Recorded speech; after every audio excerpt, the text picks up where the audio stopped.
atau patung kuda, jangan kurang dari ini jumlahnya.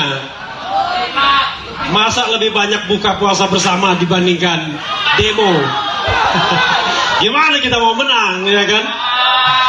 Jadi kalau sekarang berapa ini? Ya ada ratusan.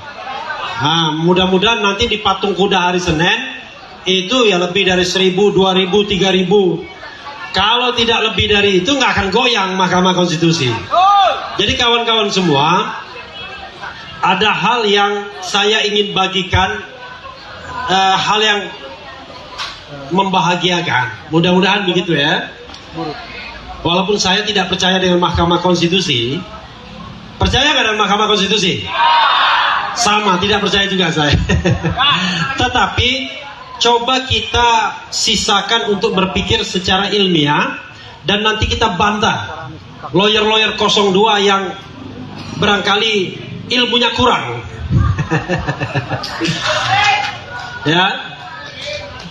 Jadi kawan-kawan semua, saya punya feeling yang baik ya. Insya Allah permohonan kita dikabulkan. Amin dong. Kenapa begitu? Gini, ini lawyer 02 bilang permohonan 01 dan 03 ini cuma wacana aja, cuma omon-omon, ya, dan salah kamar katanya. Saya sudah jawab berkali-kali, bahkan ketika crossfire dengan lawyer-lawyer mereka yang mengatakan salah kamar itu pasti bacaannya baru bab 1. Ya, baru bab 1. Kenapa begitu? Yang namanya Mahkamah Konstitusi itu, kalau saya bicara teori ya, dan sidang 2004 yang lalu, di mana saya waktu itu jadi asisten hakim atau staf ahli. Yang namanya aspek kualitatif itu sudah diterima MK sejak sidang pertama. Jadi kalau ada lawyer yang mengatakan bahwa urusan MK itu hanya angka-angka, pasti itu lawyernya nggak belajar banyak, ya. Jadi urusan MK tidak hanya angka-angka, tapi ada satu doktrin yang disampaikan oleh Mahkamah Konstitusi yang saya khawatir hakim MK perlu diingatkan lagi, karena mereka tidak terlibat di putusan 2004, yaitu MK itu adalah the guardian of the Constitution, penjaga konstitusi. Apa yang dijaga oleh MK? Yaitu pemilu yang jujur dan adil, atau tegaknya azas-azas pemilu yang luber dan jurdil. Jadi kalau ada sebuah perhelatan pemilu yang melanggar konstitusi, sekali lagi, melanggar konstitusi, itu tidak tertutup kemungkinan MK untuk menyidangkan dan mengabulkan permohonan. Amin. Karena itulah memang doktrinnya. Dan itu tidak usah kita bicara TSM atau tidak. Debat tentang TSM itu debat yang menurut saya kurang lengkap. Babotnya adalah apakah MK bisa menemukan ada pelanggaran serius terhadap konstitusi kita, terutama prinsip jujur dan adil. Makanya tim 01 dan juga 03, kok nggak ada yang ribut ketika saya nyebut 02? Padahal saya pancing gitu ya. Ya, jadi tim 01 dan 03 itu mempermasalahkan pelanggaran serius terhadap konstitusi.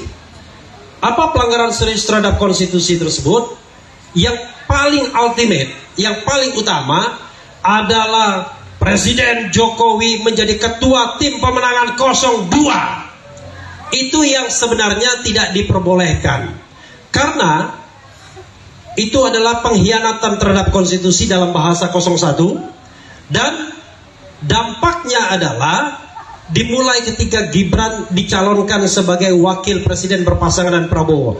Padahal menurut kami, baik 01 dan 03, pencalonan Gibran atau penetapan Gibran sebagai wakil presiden bertentangan dengan hukum dan konstitusi. Karena itu insya Allah permohonan kita akan dikabulkan, dan akan ada PSU, pemungutan suara ulang. Amin. Tetapi saya tentu bisa mengelaborasi permohonan lainnya, tapi terlalu teknis nantinya. Tapi intinya pegang saja omongan saya bahwa kita ada peluang untuk dimenangkan. Dan omongan yang mengatakan permohonan ini wacana, omon-omon, kemudian hanya angka seharusnya, itu orang yang belajarnya tidak banyak, ya. Walaupun di situ ada profesor hukum tata negara, ya. Tetapi kan dia sedang membela yang kira-kira berada di jalan bengkok, ya kan? Karena itu tidak mungkin lurus jadinya. Saya tidak menyebut nama ya. Tolong jangan dieksplisitkan. Oke.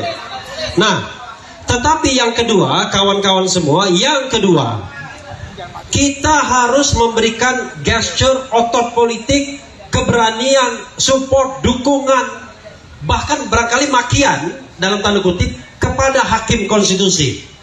Intinya adalah jangan dibiarkan hakim konstitusi menyidangkan ini di ruang hampa politik.